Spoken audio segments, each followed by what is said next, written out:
السلام عليكم ورحمة الله وبركاته.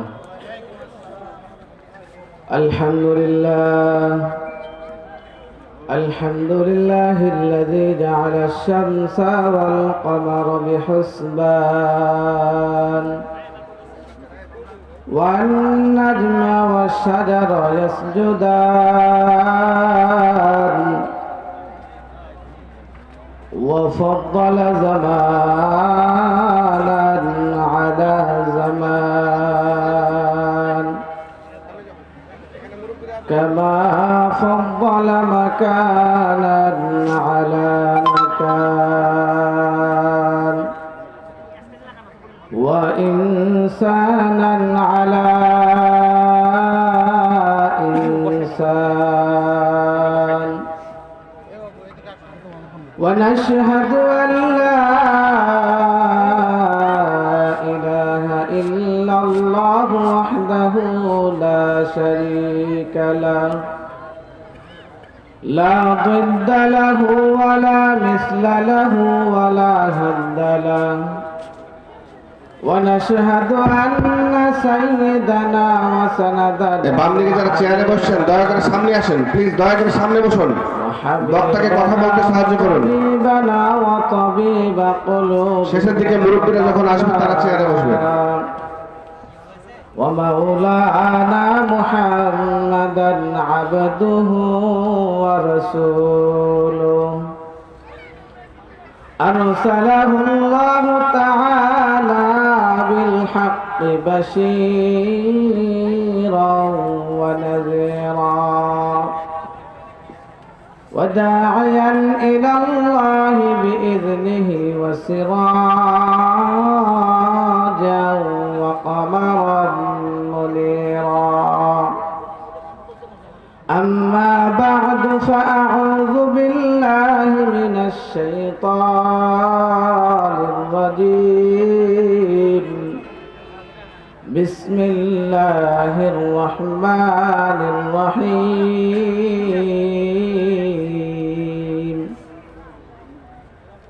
والعصر إن الإنسان لفي خسر إلا الذين آمنوا وعملوا الصالحات وتواصوا بالحق وتواصوا بالصبر.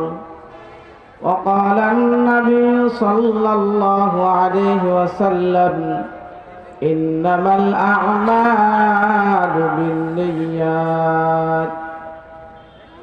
صدق الله مولانا العظيم وصدق رسوله النبي الأمي الكريم ونحن على ذلك من الشاهدين والشاكرين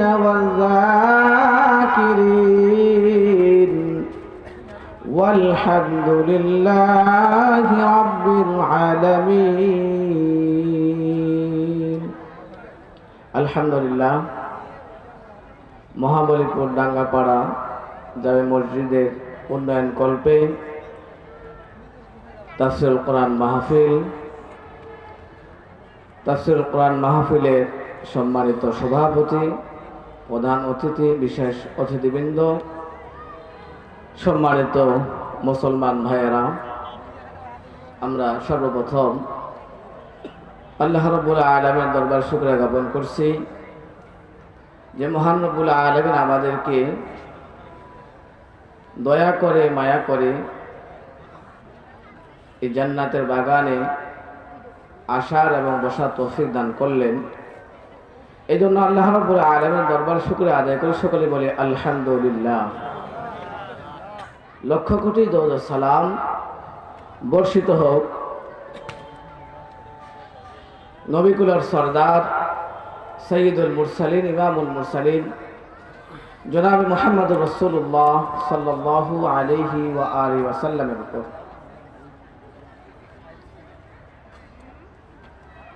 আল্লাহ রাব্বুল আলামিন আমাদেরকে অগণিত অসংখ্য নিয়ামত দান করছেন, কি বলেন, যার গণনা আমরা শেষ করতে পারবো না। আল্লাহ রাব্বুল আলামিন বান্দাকে নিয়ামত দিয়েছেন এবং নিয়ামতের শুকরিয়া আদায় করতে বলছেন। তো আল্লাহ রাব্বুল আলামিন যেটা করতে বলেন, হুকুম করেন, সেটা ফরজ কিংবা ওয়াজিব হয়ে যায়। কি হয়ে যায় ভাই? ফরজ কিংবা ওয়াজিব হয়ে যায়। যেহেতু আল্লাহ রাব্বুল আলামিন তিনার শুকরিয়া জ্ঞাপন করতে বলছেন, আদায় করতে বলছেন, এজন্য আমাদেরও ওয়াজিব হয়ে গেছে যে আমরা নিয়ামত যখন পাবো তখন আমরা আল্লাহ রাব্বুল আলামিনের শুকরিয়া আদায় করব। তো আল্লাহ রাব্বুল আলামিন আমাদেরকে এখানে আসার মতো যে তৌফিক দান করলেন, এটাও আল্লাহ রাব্বুল আলামিনের একটি নিয়ামত। কি বলেন? এটাও আল্লাহ রাব্বুল আলামিনের একটি বড় নিয়ামত। এই জন্য আমরা আবার শুকরিয়া আদায় করে সকলে বলে আলহামদুলিল্লাহ।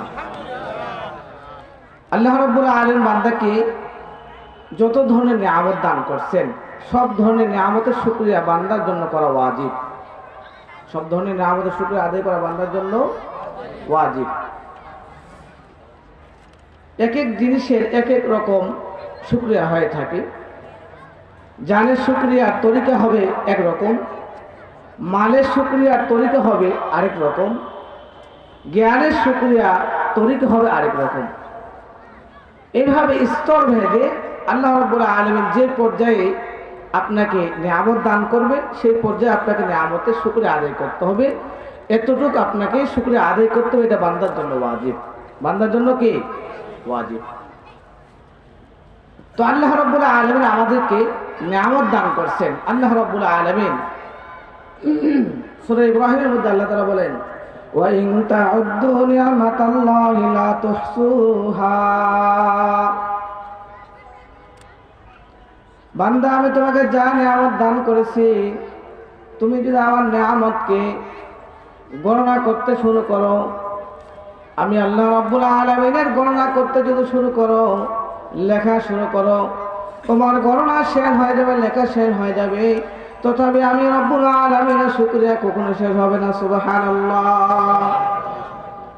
আল্লাহ রাব্বুল আলামিন অন্য এক আয়াতের মধ্যে আল্লাহ তাআলা বলেন, ওয়ালাউ আন্নামা ফিল আরদি মিন শাজারাতিন আকলাম ওয়াল বাহরু ইয়ামুদ্দুহু মিন বাদিহি সাবআতু আবহুরিন মা নাফিদাত কালিমাতুল্লাহ। তোমরা যদি সমস্ত গাছপালাগুলোকে কলম বানাও, আর 7 সমুদ্র, যতগুলো নদী আছে, সমুদ্র আছে আল্লাহর এই জমিনের মধ্যে, সমস্ত পানিগুলোকে যদি একত্রিত করো, করার পরে কালি বানাও, এই কালি বানার পরে সমস্ত গাছপালাকে কাটিয়ে যদি কলম বানানো হয়, আর আমি রব্বুল আলামিনের শুকরিয়া আদায় করতে থাকো, লিখতে থাকো, তথাপি তারপরও আমি রব্বুল আলামিনের নিয়ামতের শুকরিয়া আদায় করে তোমরা শেষ করতে পারবে না। সুবহানাল্লাহ। আল্লাহ রাব্বুল আলামিন অসংখ্য অগণিত নিয়ামত আপনাকে আমাকে দান করছেন। আল্লাহ রাব্বুল আলামিন আমাদেরকে দান করছেন নিয়ামত। হাদিসের মধ্যে আসছে, বান্দাকে অনেক নিয়ামত দান করা হয়েছে। আল্লাহ রাসূল বলেন, আল্লাহ রাব্বুল আলামিন বান্দাকে নিয়ামত দান করছেন। একটা হলো আল্লাহ রাব্বুল আলামিন নিয়ামত দান করছেন, একটা হলো সুস্থতা, আর একটা হলো অবসর। এই সুস্থতা আল্লাহ রাব্বুল আলামিন দামি একটি নিয়ামত। কি বলেন? আল্লাহ রাব্বুল আলামিন দামি একটি নিয়ামত। অবসর, এটাও আল্লাহ রাব্বুল আলামিন দামি একটি নিয়ামত। কিন্তু এই জিনিসগুলোকে আমরা নিয়ামত মনে করি না। আল্লাহ রাব্বুল আলামিন আমাদেরকে সময় দিয়েছেন, এই সময় এটা অনেক দামি নিয়ামত। আল্লাহ রাব্বুল আলামিন এই সময় হিসাব নেবে। আল্লাহ রাব্বুল আলামিন সূরাতুল আসরের কসম খেয়েছেন, সময়ের ব্যাপারে আল্লাহ রাব্বুল আলামিন একটা সূরা নাযিল করে দিয়েছেন। আল্লাহ তাআলা বলেন, ওয়াল আসর ইন্নাল ইনসানা লাফি খুসর ইল্লাল্লাযীনা আমানু ওয়া আমিলুস সালিহাত ওয়া তাওয়াসাউ বিল হাক্কি ওয়া তাওয়াসাউ বিস সাবর। আল্লাহ রাব্বুল আলামিন সময়ের কসম খেয়েছে, নিশ্চয়ই মানুষ ক্ষতির মধ্যে আছে। কিসের মধ্যে আছে? ক্ষতির মধ্যে আছে। আল্লাহ রাব্বুল আলামিন সময়ের কসম খাইলেন। কেন খাইলেন? আল্লাহ রাব্বুল আলামিন গুরুত্ব বোঝানোর জন্য কসম খেয়েছেন। না হলে আল্লাহ রাব্বুল আলামিনের কসম খাওয়ার কোনো প্রয়োজন হয় না, ঠিক কিনা? আল্লাহ রাব্বুল আলামিন কসম খেয়েছেন গুরুত্ব বোঝানোর জন্য। একটা এক্সাম্পল দিয়ে আপনাদের বোঝা আসবে। আমরা অনেকেই গুরুত্ব বোঝানোর জন্য আমরা কি করি, সন্তানের মাথায় হাত দিয়ে কসম করি, ঠিক কিনা? সন্তানের মাথায় কি করি, আমরা হাত দিয়ে কসম করি। যদিও এটা গুরুত্ব দিয়ে দেখানোর জন্য, বোঝানোর জন্য আমরা বলি, যদিও এটা একটা শরীয়তপন্থী নয়, কিন্তু আমরা গুরুত্ব দেওয়ার জন্য এটা বলি। গায়রুল্লাহর নামে কসম করা হারাম। গায়রুল্লাহর নামে কসম খাওয়া কি ভাই? হারাম। কসম খাইতে হবে কার জন্য? আল্লাহর জন্য, আল্লাহর নামে। এতটুকু শরীয়ত আপনাকে আমাকে ইজাজত দিয়েছেন, আপনি কসম খাবেন, আল্লাহর কসম আপনি খাইতে পারেন, কিন্তু বাকি অন্য কারো নামে, বাবার নামে, মায়ের নামে, পীরের নামে, কারো নামে কসম করা একদম কি হারাম, একদম কি হারাম। এজন্য আমরা কসম যখন কাটবো, কার নামে কাটবো? আল্লাহর জন্য। যেহেতু কসমটা আমরা কাটি গুরুত্ব বোঝানোর জন্য, এই জন্য আমরা সৃষ্টিকর্তাকে আমরা কি করবো? আমরা কসম খাবো ইনশাআল্লাহ। এই জন্য আল্লাহ রাব্বুল আলামিন সময়ের কসম খাইয়েছেন যে নিশ্চয় মানুষ ক্ষতির মধ্যে আছে। ইল্লাল্লাযিনা আমানু, ইল্লা ছাড়া, ইল্লা মানে কি? ছাড়া, আমানু ওয়া আমিলুস সলিহাত, তারা ব্যতীত যারা কি করে? আমলে সলেহ করে। আমলে কি করে? সলেহ করে, নেক আমল করে। এখানে 4টি কথা বলা হয়েছে। আপনাকে নিজের ঈমান সম্পর্কে আপনাকে অবগত হতে হবে যে আমার ঈমানের হালত কিরকম আছে, কি অবস্থায় আছে। আপনাকে ঈমানটাকে দেখতে হবে, নিজে ঈমানদার হতে হবে এবং মানুষদেরকে ঈমানের দাওয়াত দিতে হবে। নিজেও ঈমান মজবুত রাখবো এবং মানুষকে কি করবো ভাই? ঈমানের দাওয়াত দেবো। নিজেও সৎ কাজ করবো, মানুষদেরকে কি করবো? সৎ কাজের আদেশ করবো। এজন্য আমাদেরকে সময়ের অনেক দাম, আল্লাহ রাব্বুল আলামিন অনেক দাম দিয়েছেন। আমাদের কথা হবে 3 ধরনের। কয় ধরনের বলেন? 3 ধরনের কথা হবে। একটা হবে যেটা বললে সওয়াব হয়, যেটা বললে কি হয়? সওয়াব হয়। আরেক ধরনের কথা হবে যেটা না বললে গুনাহ হয়। কি হবে ভাই? যেটা না বললে গুনাহ হয়। আরেকটা হলো দুনিয়ার কাজ চালানোর জন্য যেটা করার দরকার। তাহলে যেটা বললে সওয়াব হয়, আপনি নেক কাজের কথা মানুষকে বলবেন, এটা বললে সওয়াব না গুনাহ বলেন? সওয়াবের কাজ।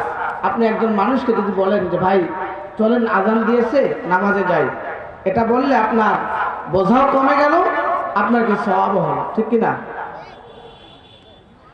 তাহলে আপনাকে নেক আমলের কথা মানুষকে বলতে হবে। তাহলে আমাদের কথা হবে কয় ধরনের?